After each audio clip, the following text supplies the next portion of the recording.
በስመ አብ ወወልድ ወመንፈስ ቅዱስ አሐዱ አምላክ አሜን።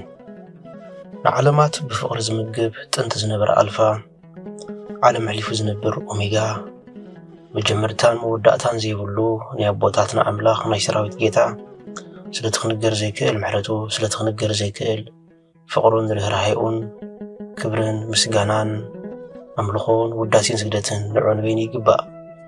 ንሱ ኣብ ተፀዋዓሉ ካብኡ ዘይትፍለ ቅድስተ ቅዱሳን ንጽሕተ ንጹሃን ኣቆራሪተ መዓት ናይ ሓዲስ ኪዳን ኩርቤል ዝኾነት ኣዲና ቅድስቲ ድንግል ማርያም ነቲ ኣማናዊ ዝኾነ መግቢ ህይወት ነቲ ኣማናዊ ዝኾነ ምስቲ ህይወት ስለዝሃበትናን ዝወለደትልናን ወዳ ጎይታናን መድሓኒናን ኢየሱስ ክርስቶስ ብዘኽበራን ብዘፍቀራን መጠን ክብሪ ምስጋናን ንዓይኹና። ኩሎም መላእክቲ ነቢያት ሐዋርያት ጻድቃን ሰማዕታት እግዚአብሔር አምላክ ብዝሃቦም ክብርን ማዕረግን ዝኸበሩን ዝተመስገኑ ይኹኑ። ዝኸበርኩም ህዝበ ክርስቲያን ከመይ ኣለኹም ከመይ ቀኒኹም? ኣሜን። ስምቲ ልዑልን ሕያውን ዝኾነ እግዚአብሔር አምላክና በኣና ብድኹማት ባሮቱ ዝኸበረን ዝተመስገነን ይኹን። እግዚአብሔር አምላክ በደልናን ኃጢአትናን ከይተመልከተ ብድጋሜ ብቃላቱ ክንጻናናዕ ብቃላቱ ክንሕደስ ብቃላቱ ክንፍወስ ስለዝፈተወን ስለዝፈቐደን ክብርን ምስጋናን ንዕኡ ይግባእ። ናይ ሎሚ መዘራረቢ ኣርእስትና ክብሪ እግዚአብሔር ዝብል ኃይለ ቃል እዩ። ሎሚ ብዛዕባ ክብሪ እግዚአብሔር አምላክ ኢና ክንዛረብ። ክዕቀን ዘይከኣል ክግለጽ ዘይከኣል ከምቲ ቅዱሳት መጽሓፍቲ ብዛዕባ ክብሪ ጎይታ ክዛረቡ ከለዉ ብዛዕባ ህላዌኡን ብርሃኑን ቅዱስንኡን ንኹሉ ዝትንክፍ ፍቕሩን ይዛረቡ። ስለዚ ኣብዚ ሰዓት እዚ ኣብዚ ዘመን እዚ ዘድልየና ዘሎ ከምኡውን ጎዲልና ዘሎ ክብሪ እግዚአብሔር አምላክ እዩ። ሙሴ ናብ ከረን ክዲብ ከሎ ወርቂ ሒዙ ኣይትመልሰን። ሙሴ ካብ ከረን ደብረ ሲና ክወርድ ከሎ እንሆ ገጹ ብብርሃን ተመሊኡ ነበረ። እዚ ምልክት እዚ ናይ ኩሉ ብሓቂ ምስ ኣምላኽ ዝራኸብ ሰብ እዩ። ክብሪ እግዚአብሔር ድማ ኣብ ሙሴ ተገልጸ። ስለዚ ወገናተይ ሎሚ ዘመን ጎዲልና ዘሎ ሎሚ ዘመን ጎዲልና ዘሎ ክብሪ እግዚአብሔር አምላክ እዩ። ዝብላዕ ዝስተ ዝኽደን ኣይሰኣናን። ነገር ግን ኣብ ሰዓት እዚ ጎዲልና ዘሎ ክብሪ እግዚአብሔር አምላክ እዩ። ጸጋ እግዚአብሔር አምላክ እዩ። ኣብ ሉቃስ ምዕራፍ 2:9 ናይ ጎይታናን መድሓኒናን ኢየሱስ ክርስቶስ ልደት ቅዱስ መልአክ ከበስር እንከሎ እንሆ ኣብ ዙርያቶም ጓሶት ክብሪ እግዚአብሔር አምላክ ይበርህ ነበር ይብለና። ስለ ቃላቱ ስም እግዚአብሔር አምላክና ዝኸበረን ዝተመስገነን ይኹን። መልአከ እግዚአብሔር ኣብ ጥቖም ደው በለ፣ ክብሪ እግዚአብሔር ድማ ኣብ ዙርያኦም ኣብረኸ፣ ብዙሕ ፍርሃት ከዓ ፈረው ይብለና። ስም እግዚአብሔር አምላክና ዝኸበረን ዝተመስገነን ይኹን። ቅዱስ ሱራፊኤል ከምዚ በለ፣ ሓቀኛ ክርስቲያን ኣብ ጸልማት እኳ እንተነበረ ይበርህ፣ ከመይሲ መንፈስ ቅዱስ ብኡ ኣቢሉ ስለ ዝበርህ ይብለና። ስለ ቃላቱ ስም እግዚአብሔር አምላክና ዝኸበረን ዝተመስገነን ይኹን። ከምቲ ሐዋርያ ቅዱስ ጳውሎስ ዝበሎ ብብልዒ ጥራይ ዘይኮነስ ልብኹም ብጸጋ ኣምላኽ እንተጸንዐ ጽቡቕ እዩ ሰናይ ዝበለና። ልብና ብጸጋ ኣምላኽ ልብና ብክብሪ እግዚአብሔር አምላክ ክጸንዕ ይግብኦ። እንተዘይኮይኑ ግን ክብሪ እግዚአብሔር አምላክ ጎዲልካ ኣብ ተኣትዎ የለን። ክብሪ እግዚአብሔር አምላክ ሲኢንካ ትረኽቦ ነገር ወላ ሓደ ነገር የለን።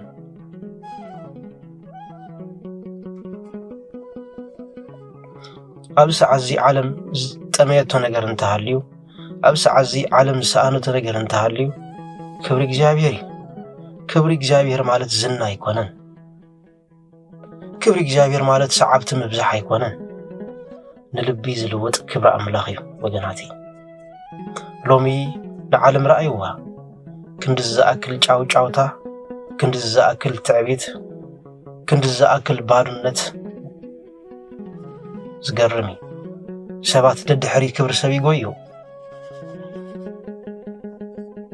ነገር ግን ክብሪ ሰብ ወገናተይ ንቁርብ ግዜ ይጸንሕ እሞ ድሓር ከም ትኪ ይበንን። ክብሪ አምላኽ ግን ንዘለኣለም ይነብር።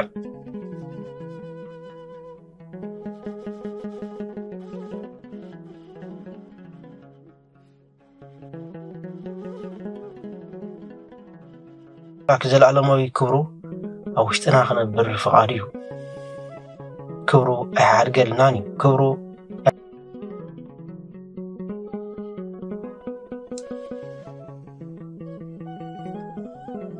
ክብሪ ኣምላኽ ርሑቕ ኣይኮነን። ክብሪ ኣምላኽ ንቅዱሳን ጥራይ ዝውሃብ ኣይኮነን። እንታይ ደኣ ነቶም ኣብ ኃጢአት ዝነበሩ እውን ብንስሓ ዝተመልሱ እውን እግዚኣብሔር ኣምላክ ክብሪ ይዕድል እዩ። ነፍሲ ወከፍ ዝተነስሐት ልቢ ክብሪ ይህብ። ኣብ ኃጢአታ እትበኪ ነፍሲ ክብሪ ይህብ። ብናይ ጎይታ ምሕረት እትኣምን ነፍሲ ክብሪ ይህብ።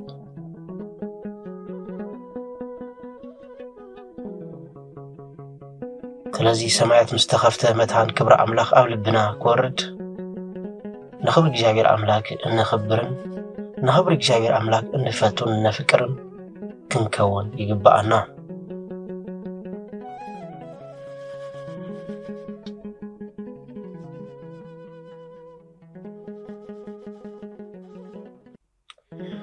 ኣብ ነፍሲ ወከፍ ሂወት ሰብ ክበርህ ዝግብኦ ነገር እንተሃልዩ ክብሪ ኣምላኽ እዩ። ከመይ ጎይታናን መድሓኒናን ኢየሱስ ክርስቶስ ኩሉ ትገብርዎ ዘበለ ብስመይ ግብሮ ከም ዝበለ ኩሉ ንገብሮ ሰናይ ነገር ብስሙ ክንገብሮ ይግባአና። ክብሪ ኩሉ እግዚኣብሔር ኣምላክ ክወስዶ፣ ምስጋና ኩሉ እግዚኣብሔር ኣምላክ ክወስዶ ክንገብር ክንክእል ኣለና።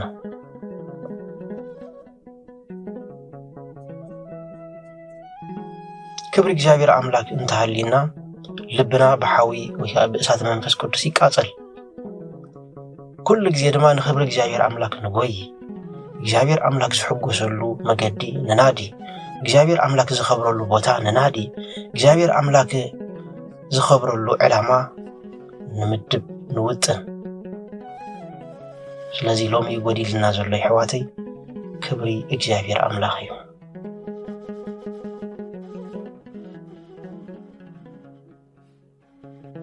ኣብ ወንጌል ዮሃንስ ምዕራፍ 12 ካብ ፍቕዲ 42 ክሳብ 43 ከም ዝብል ሃይለ ቃል ኣሎ። ምስናይ ዝግና ብዙሓት ካብ መኳንንቲ ብኡ ኣመኑ፣ ግናኸ ካብ ናይ ኣምላኽ ክብርስ ናይ ሰብ ክብሪ ኣብሊፆም ስለ ዝፈተዉ ካብ ቤት ጸሎት ምእንቲ ከይስጎጉ ብሰሪ ፈሪሳውያን ኣይገሃዱን ይብለና። እቶም ንክርስቶስ ዝኣምኑ ዝነበሩ፣ እቶም ንክርስቶስ ዝኽተሉ ዝነበሩ ካብ ክብሪ ናይ እግዚኣብሔር ኣምላክ ክብሪ ናይ ሰባት ስለ ዘቐደሙ ኣብ እግዚኣብሔር ኣምላክ ዘለዎም ኣድንቖት፣ ኣብ እግዚኣብሔር ኣምላክ ዘለዎም ፍቕሪ ብዝግባእ ክገልጹ ይከኣሉን። ከመይ ንሆ ክብሪ እግዚኣብሔር ኣምላክ እንተገሊጽና ፈሪሳውያን ካብ ቤት መቕደስ ክሰጉናዮም ብምባል ንኽብሪ እግዚኣብሔር ኣምላክ ብገሃዲ ክሰብኩ ብገሃዲ ክምስክሩ ኣይከኣሉን። ሎሚ እውን ኣብ ሰዓት እዚ ብዙሓት ኣመንቲ ሰባት ከይብሉና ኢልና ስም እግዚኣብሔር ኣምላክ ካብ ምጽዋዕ፣ ሰባት ከይብሉና ኢልና ብዙሕ ሰናይ ነገር ዝገደፍናዮ ነገር ኣሎ። ነገር ግን ወገናተይ ካብ ክብሪ ሰብ ክብሪ እግዚኣብሔር ኣምላክ ይዓቢ እሞ ንኽብሪ እግዚኣብሔር ኣምላክ ክንጭደር ይግባአና። ንኽብሪ እግዚኣብሔር ኣምላክ ክንቀውም ይግባአና። ሐዋርያ ቅዱስ ጳውሎስ ኣብ ሮሜ ጽሒፎ ከም ዘሎ ኣነ ብወንጌል ኣይሓፍርኒ ይብለና። ኣነ ብወንጌል ኣይሓፍርኒ ከመይ ቃል ወንጌል መጀመርያ ንኣይሁዳውያን ከምኡውን ንግሪካውያን ዝመልስ ሓይሊ ኣምላኽ እዩ። ስለዚ ብወንጌል ኣይሓፍርኒ ብምባል ኣብቲ ሕፍረት ኮይኑ ዝስማዓሉ ዝነበረ ናይ ወንጌል ምዝራብ ግዜ ብትብዓት ወፂኡ ይሰብኽ ነበረ። ብዙሓት ሰባት የላግፅሉ ነበሩ።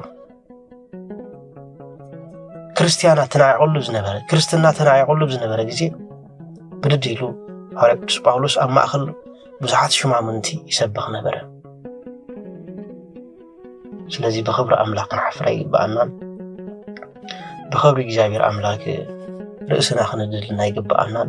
ንኽብሪ እግዚኣብሔር ኣምላክ ክንቀውም፣ ንኽብሪ እግዚኣብሔር ኣምላክ ክንምስክር ይግባአና። ስለዚ ክብሪ እግዚኣብሔር ኣምላክ ክንስከም እንተደሊና፣ ክብሪ እግዚኣብሔር ኣምላክ ናብ ሂወትና ክመጽእ እንደሊ ተኾይንና ወገናተይ ፍጹማት ምዃን የድልየናን እዩ። እንታይ ዳ ንጹህ ልቢ ምዃን እዩ ዘድልየና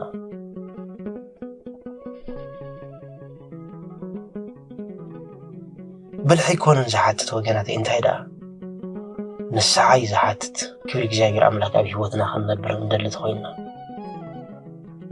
አብሮም የምዕራፍ 3 ፈዲ 23 ከም ዝብል ኃይለ ቃል አለው ኩሎም ኃጢኦም ክብር አምላኹን ሲኢኖም ዝብል ኃይለ ቃል አለው እግዚአብሔር አምላክ አብ ይሰውረን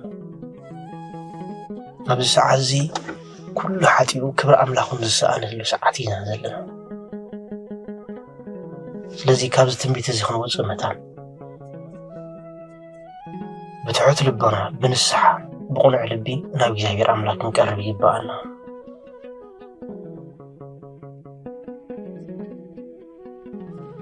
ዓለም ከምዚያት ብሎ ገናተይ ንርእስኻ ርእያ ኮንፊደንስ ግበር ኣይትሕፈር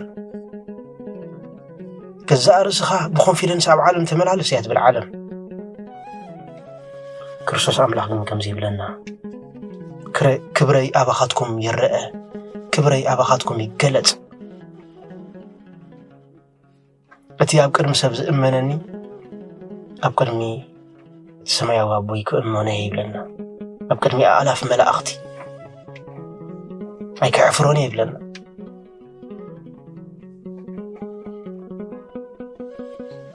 عالم كم زياد في الوغناتي نفس خال عل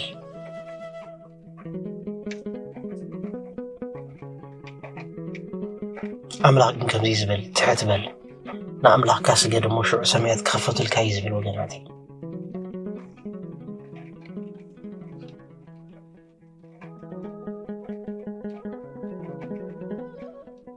ስለዚህ ካብሎ መጀመርና ካብ ክብር ዓለም ክብር እግዚአብሔር ክንፈቱ ይግባአና هو ልብኻ ንክብር አምላክ ክፈቶ ልብኺ ንክብር እግዚአብሔር አምላክ ክፈትዮ برهانون أبقص لخايئتو سلامو نحساب كايم لأيو فقر دمان سقوم تخاز مرح كخوني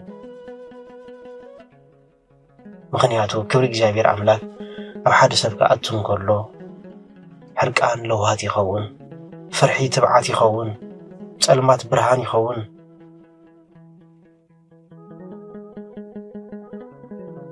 ውድቀቱን ቅድስና ይቀየር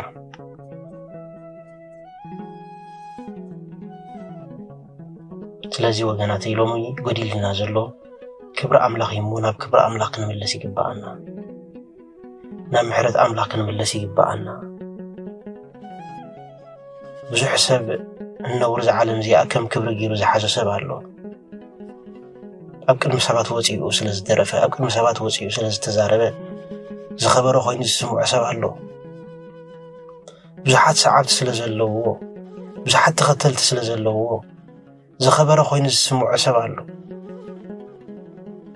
ነገር ግን እዚህ ኮነ ነው ወገናተይ ተሐት በመባል በተሐትና በንስሐ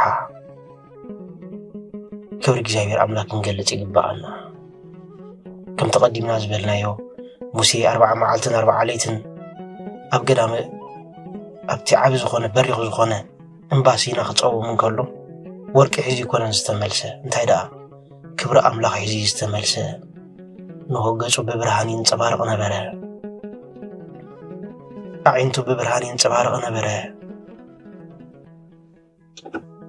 استنكف خلي بارخ خلي نبره وجناتي سلازي إذا خبر زي أبي وترى متان كهلو كنت عيد بقنا كمون حواريات انترينا يوم ክርስቶስ ኣብ ተኸተሉ ግዜ ወርቅን ብሩርን ኣይኮነን ምስኦም ዝነበረ እንታይ ዳ ክብር አምላክ ምስኦም ነበረ በቃሎም ንሞታት የተነሱ በቃሎም ንድውያን ይፈውሱ በቃሎም ንስተሰብረ ልቢ ይጽግኑ በቃሎም ንዝወደቀ የተነሱ በቃሎም ንዝተባእሱ ይዓርቁ